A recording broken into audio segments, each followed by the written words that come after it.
예수님이 재림하시기 전에 7년 대환란이 있습니다. 인류 역사상 전무후무한 엄청난 재앙이 될 겁니다. 요한계시록에는 그 재앙을 7가지 인봉재앙, 7가지 나팔재앙, 7가지 대접재앙으로 설명하고 있습니다. 특별히 5번째 나팔재앙, 6번째 나팔재앙, 7번째 나팔재앙을 가리켜 화라고 표현하기도 했습니다. 그만큼 엄청난 재앙이 될 거라는 의미입니다. 사도 요한은 6번째 나팔재앙과 7번째 나팔재앙 사이에 2가지 환상을 보게 됩니다.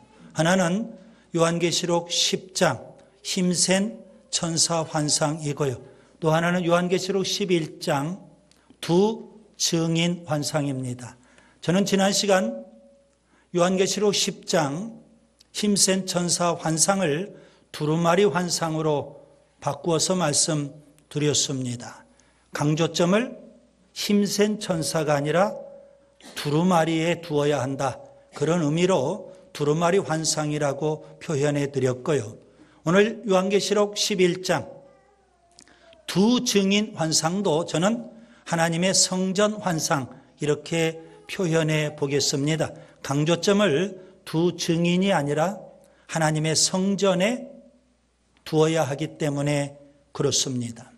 여러분 본문 1절에 보시면 하나님의 성전이 언급되어 있죠. 이곳에 하나님의 성전은 땅에 있는 하나님의 성전을 가리키는 겁니다. 본문 19절도 보시면 하나님의 성전이 또 나옵니다. 거기 하나님의 성전은 하늘에 있는 하나님의 성전을 가리키는 겁니다. 그래서 요한계시록 11장은 땅에 있는 하나님의 성전에서 시작해서 하늘에 있는 하나님의 성전으로 마무리 짓고 있음을 우리가 알 수가 있습니다. 신앙생활은 성전을 가까이 하는 겁니다. 아멘. 성전을 바라보는 겁니다.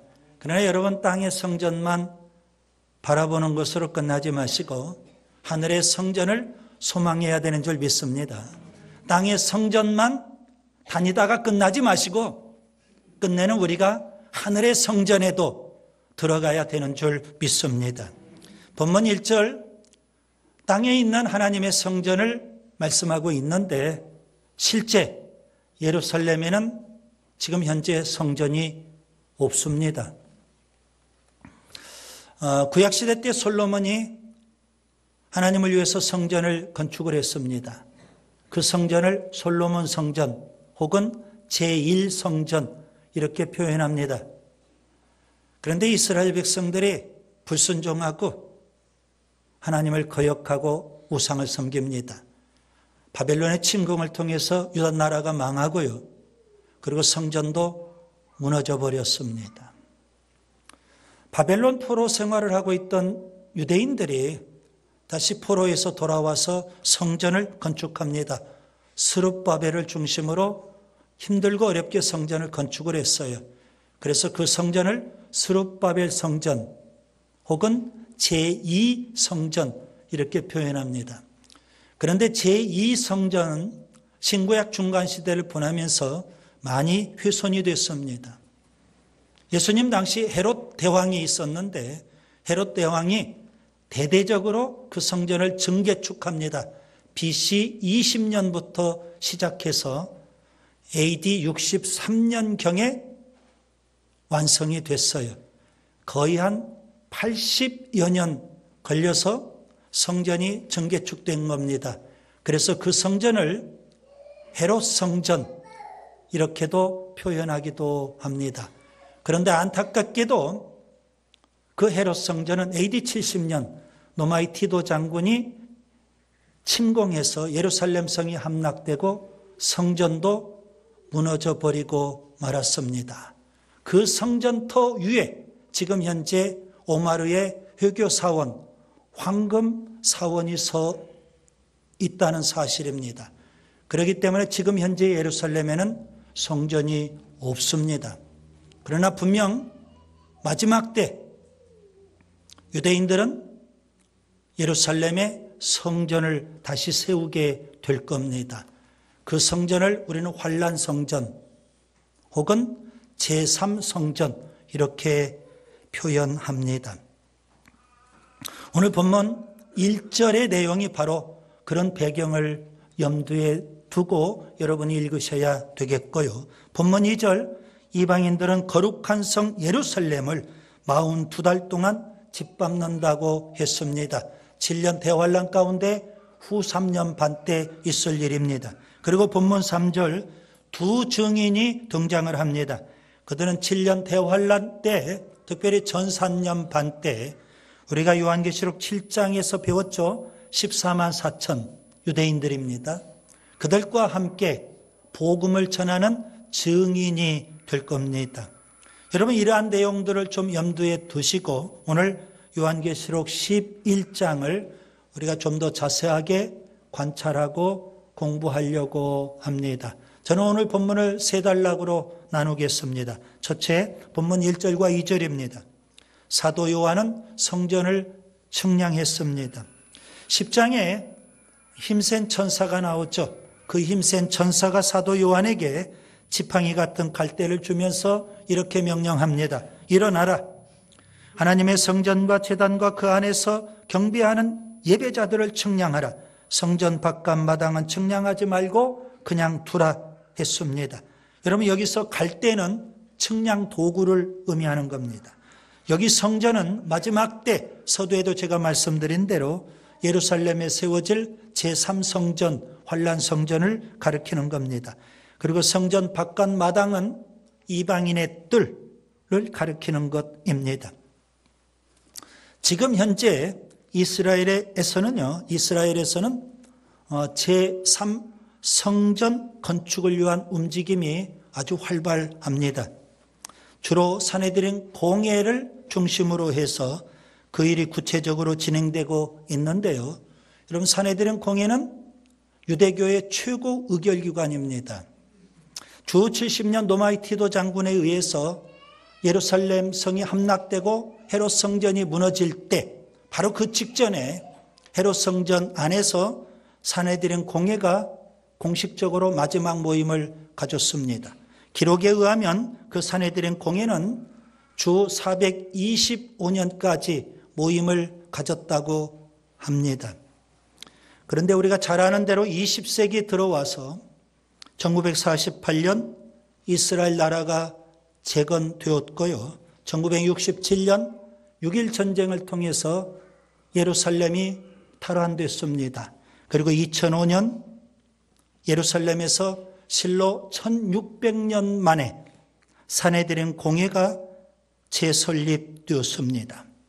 지금 현재 산헤드린 공회는요, 예루살렘에 가면 성전연구소가 있는데 그 성전연구소를 중심으로 제3성전 건축 준비를 완료한 상태입니다. 성전 안에 필요한 모든 성물들을 다 준비했고, 심지어 성전에서 예배 드릴 때 레위인 제사장들, 그들을 다 훈련시킨 상태입니다. 다만 한 가지 걸림돌이 있습니다. 성전 건축을 어디에 할 거냐? 지금 현재 오말에 회교사원, 황금사원이 서 있는데 제3성전을 어디에 건축할 거냐? 이것이 관건입니다. 산헤드린 공회는 고고학적인 연구를 통해서 이렇게 지금 결론을 내려가고 있는 상황입니다. 지금 현재 예루살렘 성전산에 서 있는 오마르의 회교사원, 황금서원 북쪽이 본래 헤롯 성전 터였을 거라고 그렇게 추정을 하고 있습니다.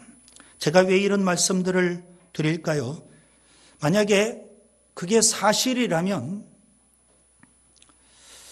황금사원, 오마레 해교사원 그 북쪽이 본래 헤롯 성전 그 자리였다면 여러분 본문 2절에 성전 바깥마당을 이방인들에게 준다. 이 말씀은 오마레 회교사원 그 장소를 의미하게 되는 겁니다. 그 정도로 이제 제3성전 건축이 가시권 안에 들어왔다, 이렇게 볼 수 있겠고요. 그 정도로 우리가 마지막 때를 살고 있다는 사실입니다. 제3성전이 건축되면 적그리스도는 이스라엘과 평화 조약을 맺게 될 겁니다. 그것이 바로 7년 대환란의 시작이 되는 겁니다. 그런데 적그리스도는 42달, 3년 반이죠. 전 3년 반이 지난 후 3년 반이 시작될 그 시점에 평화 조약을 깨고 그는 성전에 자신의 우상을 세우게 됩니다. 그리고 자신을 하나님으로, 그리스도로 그렇게 섬길 것을 요구하면서 핍박을 가할 겁니다.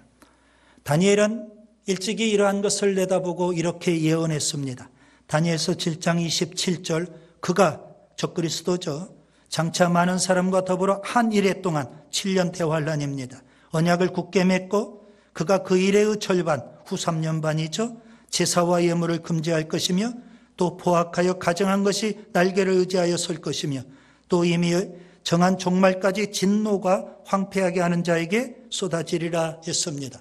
예수님도 분명 다니엘의 예언을 확증해 주셨습니다. 마태복음 24장 15절에 그러므로 너희가 선지자 다니엘이 말한 바 멸망에 가증한 것이 거룩한 곳에 선 것을 보거든 읽는 자는 깨달으라는 겁니다. 여러분, 본문 1절과 2절은 제가 설명해 드린 대로 마지막 때 유대인들에 의해서 건축될 환란성전 제3성전을 말씀하고 있는 겁니다. 그 다음에 두 번째, 이런 본문 3절부터 13절을 보겠습니다.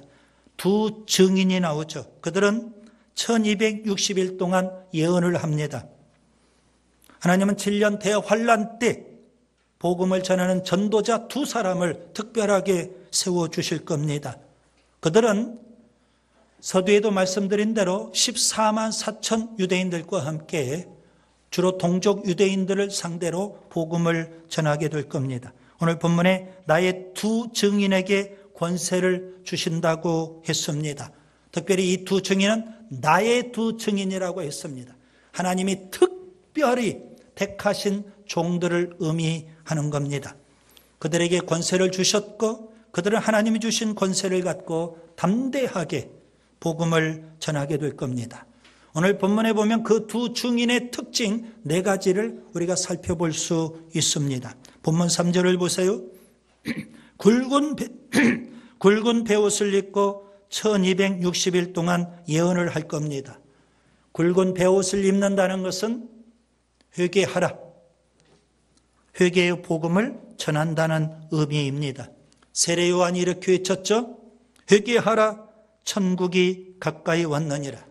아마 두 증인도 유사한 메시지를 전할 겁니다. 회개하라, 종말이 임했다. 그렇게 복음을 외칠 겁니다. 회개 없이 심판을 이길 수 없고요. 회개 없이 천국에 들어갈 수 없습니다. 그들은 1260일을 예언하는데 여기 1260일은 아마도 7년 대환란 가운데 1003년 반에 해당이 될 겁니다. 본문 4절부터 6절을 보세요.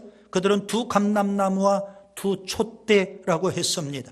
두 감람나무, 이것을 이해하려면 여러분 스가랴 4장, 스가랴 선지자가 봤던 환상을 우리가 먼저 알아야 됩니다. 스가랴 선지자는 이런 환상을 봤습니다. 스가랴 4장 14절, 이는 기름 부음 받은 자 둘이니 온 세상이 주 앞에 서 있는 자니라 했습니다.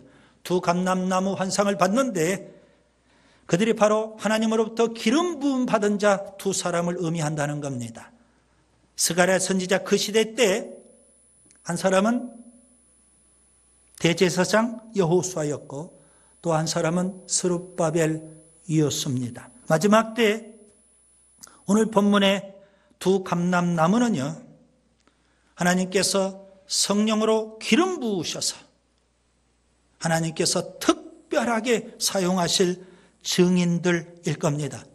그들은 대단한 능력을 갖고 그 능력을 행사하는데요. 마치 구약 성경에 나오는 모세와 엘리야와 같을 정도입니다.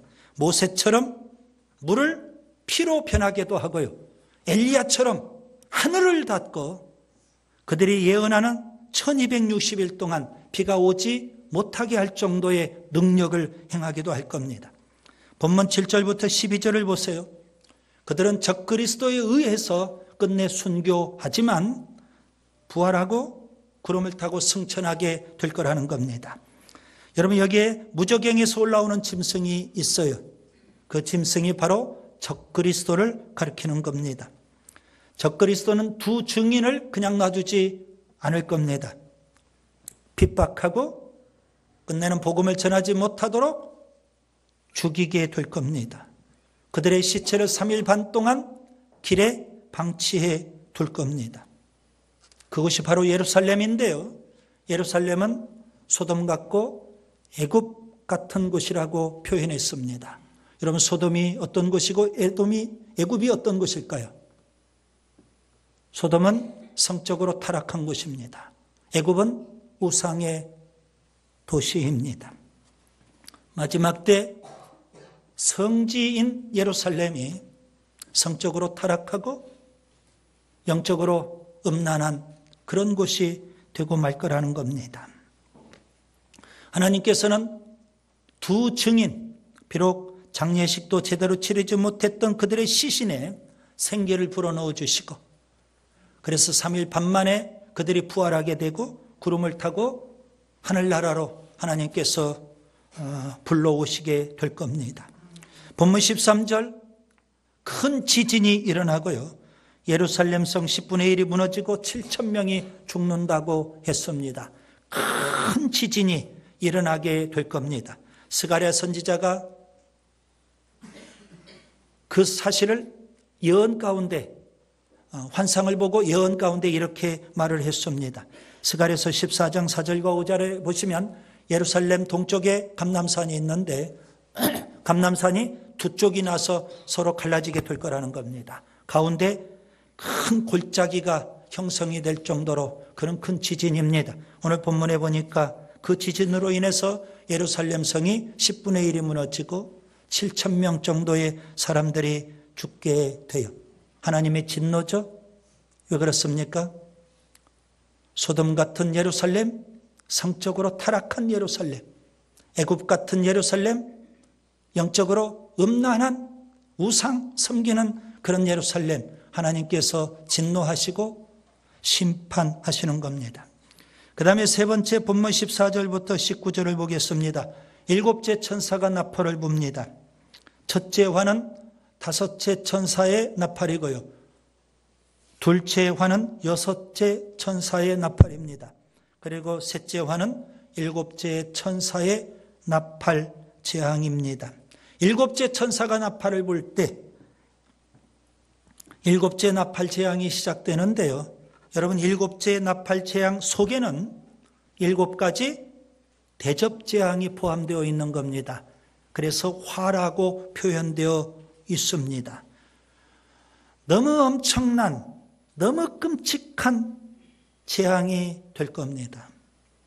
이 땅에서 당하는 재앙도 그러할진데, 그래서 성경에서는 화라고 표현할 정도인데, 하물며 지옥에서 당하는 그 재앙 형벌은 어떠할까요? 여러분이 잠시 지옥의 그 형벌을 한번 생각해 보셔야 됩니다. 단 1초만이라도 지옥의 형벌은 얼마나 엄청날까 생각해 보셔야 됩니다. 여러분, 상상을 초월할 정도의 그런 재앙일 텐데요. 그런 재앙을 단 1초, 단 1시간, 단 하루 재앙을 당하는 걸로 끝나지 않지 않습니까? 지옥에서 영원토록 그 재앙을 다 당해야 되는 겁니다. 여러분, 지옥은 절대 가서는 안 되는 곳이에요. 일곱째 천사가 나팔을 불 때 하늘에서 큰 음성이 들렸습니다. 누구의 음성일까요? 본문 17절과 18절에 보시면 24장로가 나오죠. 요한계시록 4장과 5장에 보면 24장로와 같이 꼭 등장하는 존재들이 있어요.